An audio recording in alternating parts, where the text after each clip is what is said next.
Hello guys! Welcome to my vlog. This is Chloe Uni, and today we're going to do our next reaction for the P-pop group BINI. Ito na yung pinakahihintay ko, pinakamatagal kong hinihintay ever since I heard BINI. Ever since I heard BINI from Pantropico before my first reaction. This is my first reaction.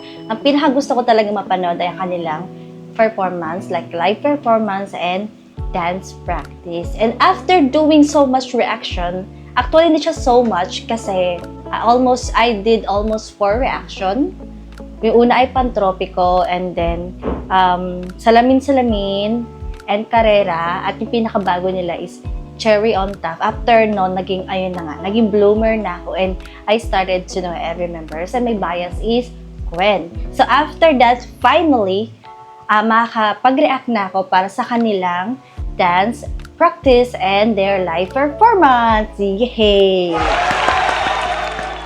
Okay, sa mga recommend sa akin before, ang nirecommend nila sa akin ay yung Lagi Dance and Vocal Performance. Ay, mali. Lagi Dance and Vocal Practice. As a K-pop fan, palagi ako nanonood ng mga dance practice ng mga grupo. Pero, parang ito yung first time ko na nakamit ng isang group na kasama yung vocal dun sa practice. Kasi karaniwan kapag practice, ang pinapractice nila is dance lang. Yun ay base sa may mga K-pop group na napapanood ka before. Ayan, excited na ako at alam ko na after this, I will become more eager fan of BINI, our talented group na BINI. Before we start, before we start, hindi ko na makalimutan, please don't forget to subscribe on my channel and don't forget to hit the bell button so you always get updated if I have a new vlog or new reaction. So, let's go and simulan na natin ang ating reaction for the Lagi Dance and Vocal Practice. Medyo kinakabahan ako at excited din.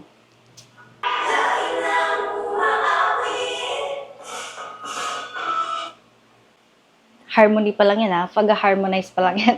Pero na-hook nila ako. Isa pa. Hindi ko pa naririnig tong Lagi. I've never heard of this song before. So, this is my first time hearing the song. And I saw that they are not wearing makeup. And it's Gwen yung nasa labas. Nasa unahan.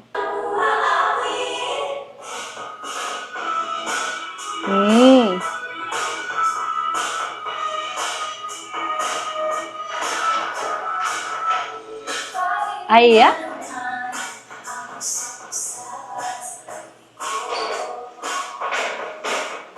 sabay-sabay.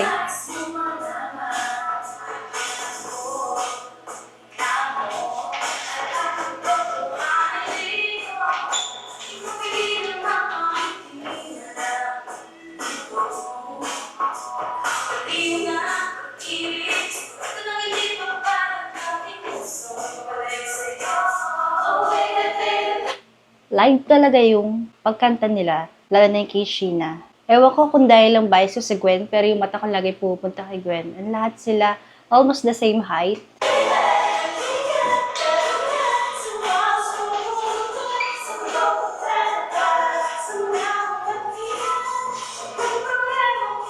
Ganda ng boses.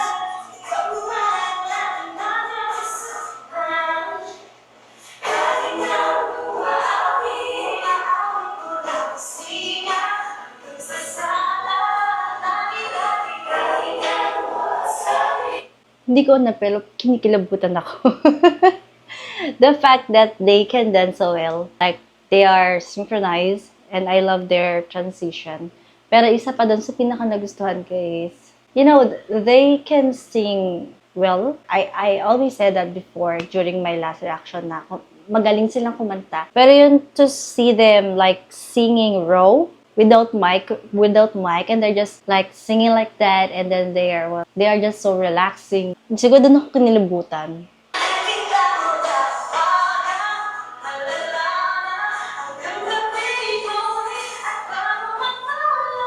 Wow!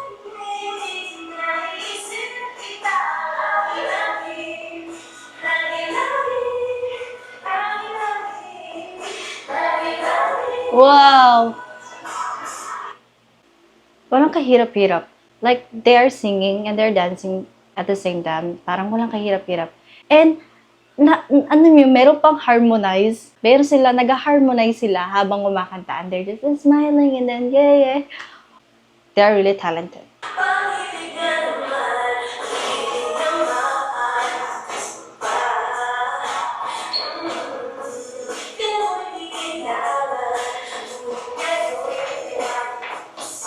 So, Stacy?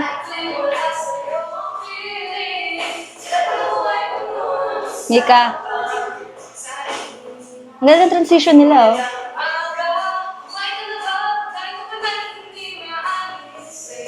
Bumbu boses niya.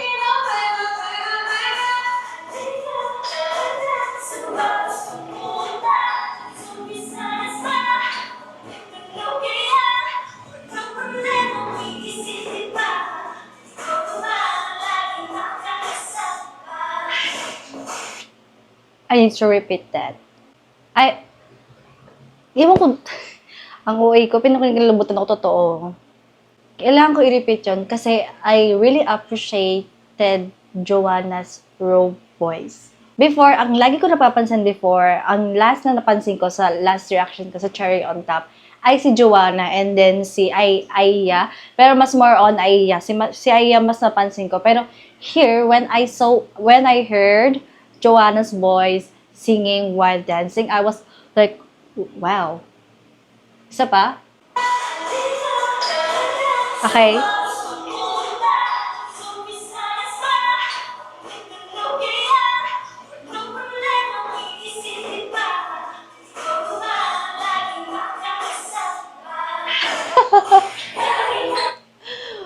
Wala siyang kahirap-hirap na inaabot yung high notes. Visayas pa! Wala siyang kahirap-hirap na inaabot niya yung high notes habang nakangiti at habang sumasayaw. Yun yung dahilan kung bakit ako nilibutan kanina. She is so talented. Alam ko, ang lagi napapansin ng mata ko si Gwen, pero mabilis kasi ako ma-inlove sa isang tao na talented. At nung nakita ko kay Joanna, I was like, I like this girl too. Siguro ang dami kong bias record dito. I mean, lagi na lang, parang gusto ko rin si Stacy, alam mo yun, gusto ko rin si Maloy, hindi ko na alam, basta lahat na lang. Hinagaw na, buo na lang, lahat na lang sila. Ang cute niya, Iya.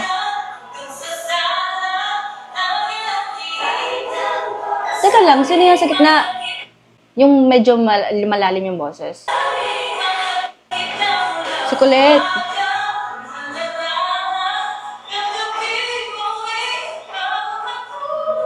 Oh, falsetto. Oh. Oh.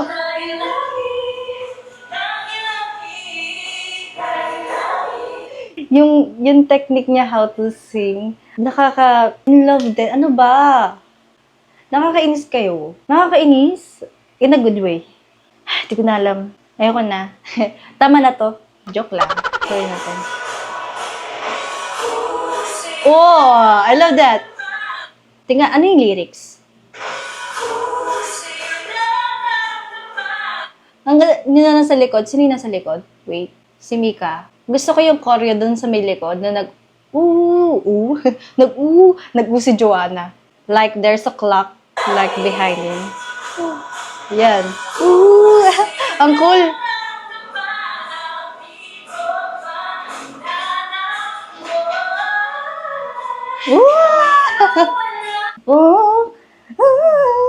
Wow, that's so... I like that voice. Ulitin natin kasi gusto ko siya.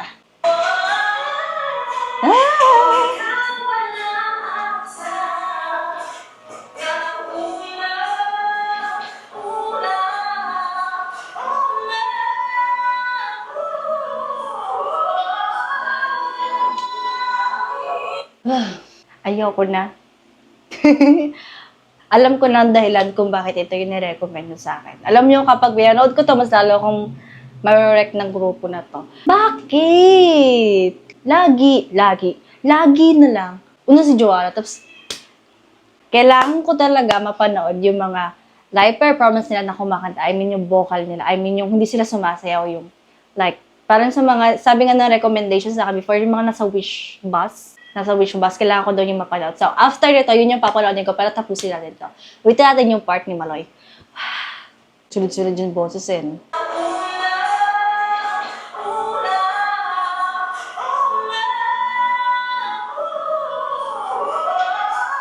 Oh. Wait lang. Parang dahil nag-focus ako kay Maloy, hindi ko nakita ko ni yun nasa likod. Ah. Okay.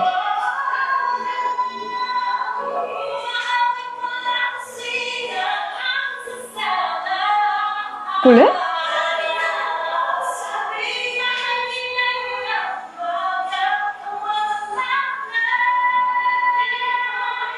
Wow! Nakita yung ginawa ni Colette? Inaabot niya yung high notes habang nagta-transition siya, nag-umiba siya ng transition. Pupunta siya sa iba, tapos sumasayaw siya, pero yung boses niya is stable. Pakinggan natin ulit. Nagulat ako dun na. Panigulat. You know?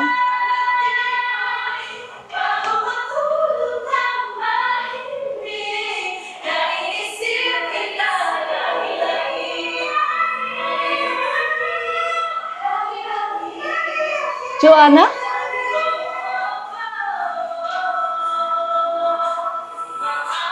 Alam ko lahat sila marunong kumanta, pero si Joanna, Colette, and Maloy ba yung sila yung nakatoka sa mga, sa high notes?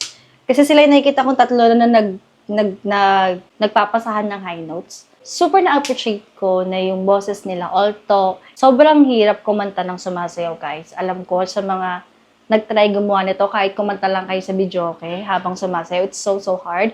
So, na-appreciate ko talaga yung kahit na sumasayaw sila, yung boses nila is buo, tsaka malinaw.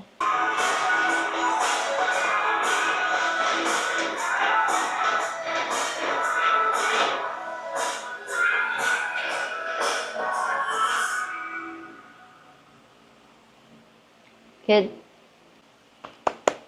Galing. Galing. Super galing. Sabi ko nga kanina, ito yung unang pagkakataon na nakita ko ng practice ng grupo na may kasamang vocal. Kasi nga naman, sobrang hirap nga kasi talaga na kumanta habang sumasayaw. So, imagine nyo, they made a level up for the dance practice. They didn't just dance, they also sang. And ito is siguro isa sa mga dahilan para mas lalo akong ma-in-love, tsaka mas lalo akong ma-appreciate yung talent ng ating K-pop group na BINI. They are so talented, and parang hindi enough yung words ko na sabihin ko na talented sila para sabi sa iba na this is the time for you to also stand BINI and to also watch their performance. I will really regret not seeing this group. Overall, I love the lagi dance and vocal practice. Bakit nabubulol? Bakit nabubulol? And for this, I am so in love with Maloy, Joanna, and then Colette for their singing live while dancing. Thank you so much for recommending this to me, ha? Kasi dahil dito, mas nagustuhan ko ang BINI. So this is my fifth